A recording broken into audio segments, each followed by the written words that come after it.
Labdien! Esam nonākuši mūsu 13. izaicinājuma dienā, un šodien es vēlos ar jums izzīmēt kaut ko ļoti interesantu, un man liekas tieši šīm Ziemassvētku gaidīšanas brīdim piemērotu zīmēm. Pat cik vakar ar mani notika diezgan negaidīta lieta, es teiktu pat varbūt nepatīkama, tad šodien es gribu ar jums izzīmēt pateicības krūzi.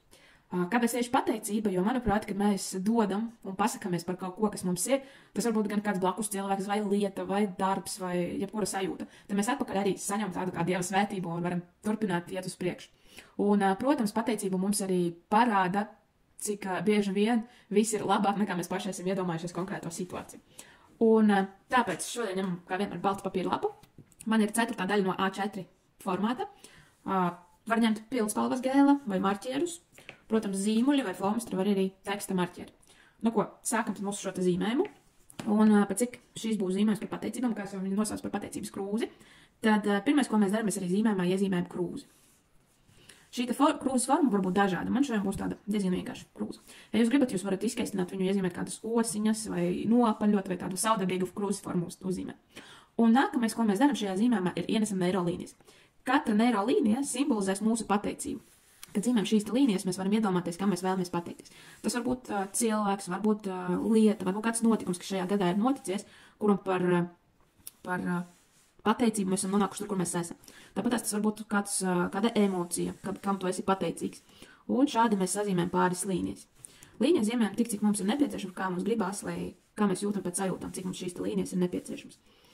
Kad līniju ir pietiekami, tad nākamais, ko mēs darām, mēs šajā zīmējumā ienesam arī lielākas pateicības. Respektīvi, ienesam apļus, kas būs pateicības sapļi, šie te augļi, tas, ko mēs esam iegūši no šīs te pateicības. Piemēram, vakardienas situācijā, pastāstīšu sīkāk, kad man no ierindas izgāja apkuras katls.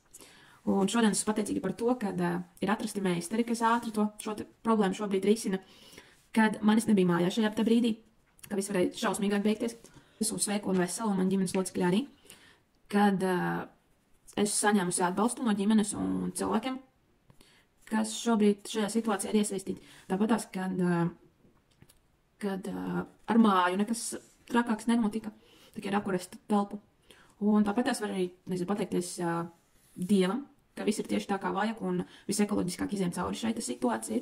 Un var zīmēt vienkārši apļus, ja gribās, ja roka vēl iezīmēt apli, bet jūs nevarat pateikt, kas uzreiz tas ir, tad arī droši var kādu aplīt iezīmēt. Un, protams, nākamais, ko mēs darām, mēs apaļojam šīs te līnijas, šos te asos stūrīšus.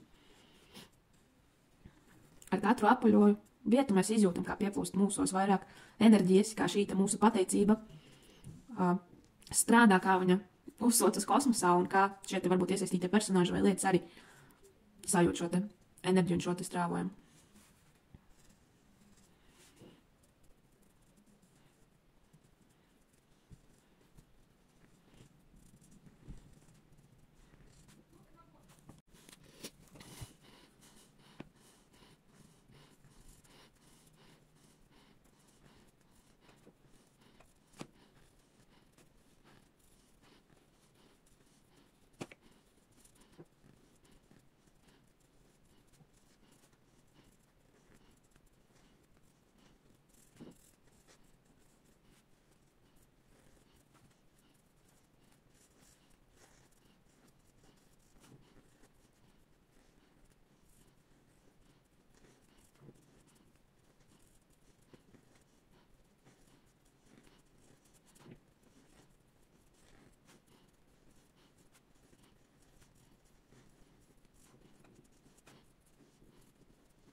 Kad esam nopaļojuši, tad nākamais punkts mēs, protams, aizkrāsojam šīs te formas, šīs te līnijas. Šodien pārmaiņas pēc es krāsošu ar flomasteriem un krāsu marķieriem.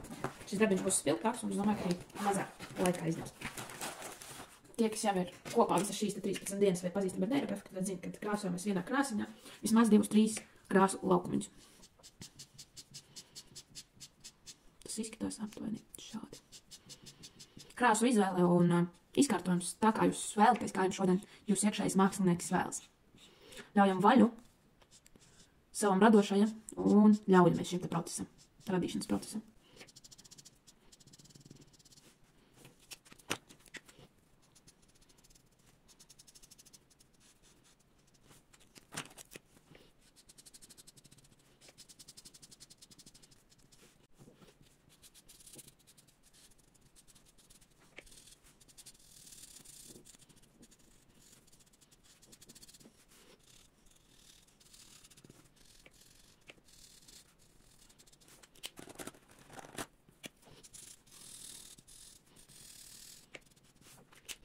Fonu varam atstāt baltu, vai, ja gribam, tad varam arī aizkrāsot, es pagaidām atstāšu baltu. Kad viss ir aizkrāsots, nākamais, ko mēs darām, kā jūs jau atceraties, ir nofiksējam rezultātu. Lai nofiksētu rezultātu, mēs varam izvēlēties kādu formu, kas jau ir zīmējumā, vai arī iezīmēt kādu jaunu formu.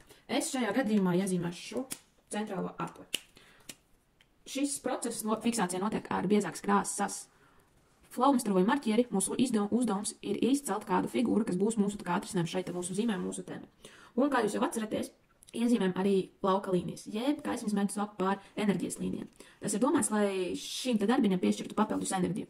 Protams, lietas, ko mēs esam šeit ievēlējušies un zīmējuši, piepildīsies un pateicība tiks sasniegta, bet iezīmēt papildus enerģiju no kosmosa vai dieva vai kurš no kuram tic, tad šī te pateicība tam cilvēkam vai lietai, par ko mēs esam pateicīgi, var nonākt vēl foršākā veidā, respektīvi arī kāda cita pateicība nokrist, piemēram, nezinu, prēmija, vēl kaut kas, kas var notikt ar šo te, ja tas ir konkrēti iesaistīts kāds cilvēks, varbūt kaut kas forši arī ar viņu var notikt. Un tādā veidā mēs izceļam 2-3 līnijas. Līnijas savā starpā nav vēlams, lai viņas krustojās šīs te enerģijas līnijas, jo, ja viņas krustosies, tad tas tā kā savā ziņā noliegums tam, ko mēs vēlamies ar šīm te līnijām panākt šajā zīmējumā. Un tāks iezīmēs, tas 2 līnijas esmu, darbs uzreiz izskatās enerģiskāks, piepildītāks. Un mūsu šīs dienas darbiņš ir galā. Mūsu 13. izaicinājuma diena ir pabeigta. Kopā mums paliek bišķi vairāk par nedēļu. Un es priecāšos, ja piesakosi šim te kanālam. Padalīsies ar savu darbiņu man privāti vai kādā no sociālajiem tīkliem. Un, protams, atgādināšu tiem, kas būs visaktīvākie un padalīsies ar saviem darbiņiem sociālajiem tīklos. Es arī beigās izlozēšu dāvanu no sevis, kad kopistiski mēs varēsim pastīties kādu jums aktuālu tēmu caur neirografiku vai estētisko coachingu.